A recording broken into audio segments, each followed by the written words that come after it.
Hi అండి, welcome to Sandhya kitchen. ఇవాళ వచ్చేసి గోంగూర రొయ్యల కూర అయితే చేస్తున్నాను. మా ఇంట్లో అయితే ఇలాగే చేస్తానండి, చాలా బాగుంటుంది. ఎప్పుడైనా సండేస్ వచ్చినప్పుడు కానీ ఈ విధంగా తీసుకొచ్చినప్పుడు ఈ విధంగా ట్రై చేస్తాను. చూసారు కదండి, చాలా బాగుంటుంది, ట్రై చేసి చూడండి. అయితే నేను మీడియం సైజు రొయ్యలు తీసుకున్నాను, కేజీ దాకా తీసుకుంటున్నాను. కడిగేసి పక్కన పెట్టేసుకుందాము. ఇప్పుడు గోంగూర కట్ట ఒకటి తీసుకుంటున్నానండి, మీడియం సైజు చిన్న సైజు ఒక కట్ట తీసుకొని ఇదంతా 3-4 సార్లు కడిగేసుకొని కుక్కర్లో వేసుకొని నీళ్లు వేసుకొని 2 విజిల్స్ వచ్చేలాగా ఉడికిచ్చేసుకుందాము. పచ్చి కొబ్బరి, అల్లం, చిన్నులపాయలు చూపించినంత విధంగా వేసుకొని కొద్దిగా నీళ్లు వేసుకొని మెత్తని పేస్ట్ లాగా మిక్సీ పట్టేసుకొని పక్కన పెట్టేసుకుందాము.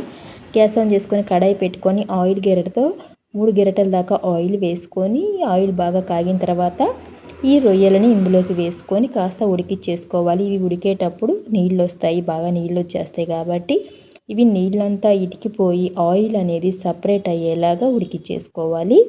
కాస్త టైం పడుతుంది ఇవి ఉడకాలంటే. చూసారు కదా, ఈ విధంగా ఉడికిచ్చేసుకున్నాం కదా. ఇప్పుడు ఇందులోకి సన్నగా తరిగిన ఉల్లిపాయ ఒకటి వేస్తున్నాను. పచ్చిమిర్చి కూడా సన్నగా తరిగినవి 3 వేస్తున్నానండి. కరివేపాకు ఒక 3 రెమ్మలు వేసుకుందాము. 2 టమాటోలు పెద్ద సైజు ముక్కలుగా కట్ చేసుకొని రుచికి తగ్గట్టు ఉప్పు, కొద్దిగా పసుపు వేసుకొని ఇదంతా కలిపేసుకొని టమాటాలు, ఉల్లిపాయలు బాగా మగ్గిచ్చేసుకోవాలి. హై టు మీడియం ఫ్లేమ్లో పెట్టేసుకున్నామంటే త్వరగా మగ్గిపోతుంది. మూత పెట్టేసుకొని మగ్గిచ్చేసుకోవాలి. ఇప్పుడు ఒకసారి కలిపేసుకున్న తర్వాత ఇప్పుడు ఇందులోకి మనం మిక్సీ పట్టిన పచ్చి కొబ్బరి, అల్లం, చిన్నులపాయ పేస్ట్ ఉంది కదా, ఇందులోకి వేసుకొని పచ్చి వాసన పోయి బాగా ఉడికిచ్చేసుకోవాలి. లేదా పచ్చిగా ఉంటుంది అల్లం వెల్లుల్లిపాయ పేస్ట్. బాగా ఉడికిచ్చేసుకున్న తర్వాత ఇప్పుడు ఇందులోకి ఉడికించుకున్న గోంగూర ఉంది కదా, ఇందులోకి వేసుకోవాలి. మెదుపుకున్న తర్వాత వేసుకోవాలి. ఇప్పుడు ఇదంతా కలిపేసుకొని కొద్దిసేపు ఉడికిచ్చేసుకున్నాము. అయితే ఫ్రెండ్స్, నేను చేసే వీడియోస్ కనుక మీకు నచ్చినట్టయితే లైక్ చేయండి, సబ్స్క్రైబ్ చేయండి.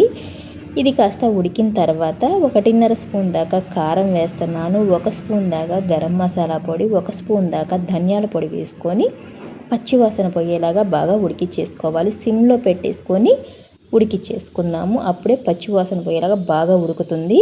మూత పెట్టేసుకొని ఉడికించుకున్నామంటే ఈ విధంగా ఆయిల్ అనేది సపరేట్ అవుతుంది కదా. ఇప్పుడు ఒకసారి ఉప్పు చూసుకోండి, ఉప్పు సరిపోకపోతే మళ్ళీ వేసుకోవాలి. గోంగూర వేసాం కాబట్టి ఉప్పు అనేది ఎక్కువ పడుతుంది. ఇంకొంచెం ఉప్పు వేసుకొని 1 స్పూన్ దాకా కసూరి మేతి పొడి చేసుకొని ఇందులోకి వేసుకొని ఇదంతా కలిపేసుకొని ఒక 3-4 నిమిషాలు సిమ్లో పెట్టేసి బాగా ఉడికిచ్చేసుకోవాలి. చూసారు కదా, ఈ విధంగా ఆయిల్ సపరేట్ అయ్యేలాగా ఉడికిచ్చేసుకొని ఇదంతా కలిపేసుకొని ఒకసారి గ్యాస్ ఆఫ్ చేసుకుందాము. చూసారు కదా, ఎంతో సింపుల్గా గోంగూర రొయ్యల కూర అయితే రెడీ అయిపోయినట్టే. గోంగూర తక్కువగా ఉంటుంది, రొయ్యలు ఎక్కువగా ఉంటాయి. గోంగూర తక్కువ వేసుకున్నాం కాబట్టి చూసారు కదా, చూస్తుంటే తినాలనిపిస్తుంది. అంతే ఉంటుందండి, టేస్ట్ కూడా చాలా బాగుంటుంది. ఈ వీడియో కనుక మీకు నచ్చినట్టయితే లైక్ చేయండి, షేర్ చేయండి, కామెంట్ చేయండి, సబ్స్క్రైబ్ చేయటం మాత్రం మర్చిపోకండి.